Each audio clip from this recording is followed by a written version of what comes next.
Bu, hasil sidak di Adikarya ini hasilnya gimana, Bu? Jadi kita tadi mengundang dari seluruh dinas terkait, dari Cipta Karya, PU, kemudian LH terkait dengan perizinan semuanya, kemudian UINSA hadir, Adikarya hadir, seluruh komisi C lengkap. Nah, kita bisa menarik kesimpulan bahwa yang pertama terjadi ketidaksempurnaan dalam pengerjaan tes hole pipa dari pihak Adikarya. Jadi harusnya untuk melakukan tes hole itu dilakukan secara keseluruhan itu hanya diambil di 3 titik, dan itu mengakibatkan proses jebolnya pipa yang kemarin. Akhirnya kita minta dari pihak Adikarya tidak boleh melanjutkan pengerjaan. 14 Mei sudah dihentikan, jadi sebetulnya tidak boleh berjalan lagi, tapi dari Adikarya tetap berjalan. Nah, ini satu kesalahan fatal ya.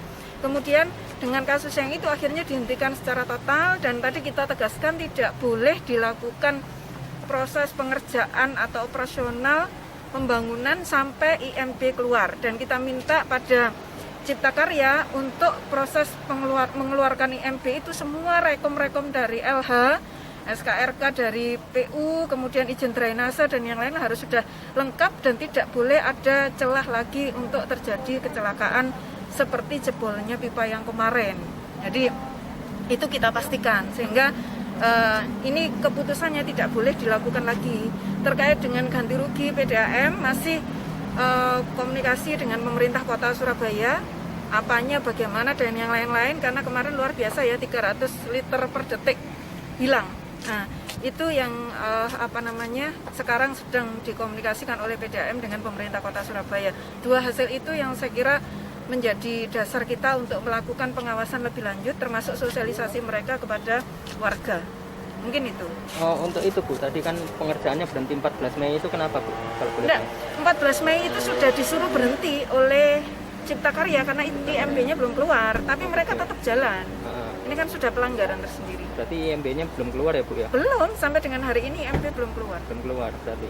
Tapi harusnya IMB dulu keluar baru ada pengerjaan ini kan ya? Harusnya sesuai dengan Perda nomor 7 2009 itu pengerjaan selesai baru IMB keluar baru boleh dikerjakan, operasional boleh dikerjakan. Terkait itu Bu, mungkin sanksinya apa yang bakalan diterima? Kalau sesuai dengan perdanya kan dihentikan sampai di pembongkaran, sampai ke sanksi 50 juta dan yang lain-lain. Tapi ini tadi kita upayakan karena memang itikat baik dari Adikarya sekaligus dari PDAM juga sudah all out, makanya kita minta dinas untuk betul-betul meninjau, kemudian juga sekaligus melihat semua perizinan sehingga IMB bisa dikeluarkan. Mana IMB aja ya Bu ya, enggak ada ya? Yang lainnya sudah lengkap mereka, tinggal IMB belum keluar. Iya. AMDAL juga sudah keluar berarti ya? Izin lingkungan sudah keluar, AMDAL sudah keluar. Sudah mereka kantongi, hanya mereka belum mendapatkan IMB. Mendapatkan IMB. Iya, betul. Terus yang terkait ini Bu, tanahnya mungkin Bu? Nah, itu kan tanah. Itu gimana? Jadi sebetulnya UNC tidak ada kesalahan ya, karena memang tanah itu dulu pada awal mulanya memang informasinya tanah perumahan, kemudian pipa itu berada di bawah jalan. Nah, kemudian terjadi proses perubahan yang UINSA sendiri juga tidak tahu, sehingga UINSA membeli kepada warga, sehingga tanah itu sah milik UINSA, dan UINSA sudah minta kepada PDAM untuk memindahkan pipa. Nah, ini ceritanya karena pemindahan pipa itu perlu biaya yang sangat mahal. Mungkin PDAM baru bisa melakukannya 5-10 tahun ke depan. Dan dari situ mereka meminta komitmen kepada PT Adikarya untuk melindungi pipa yang ada di situ.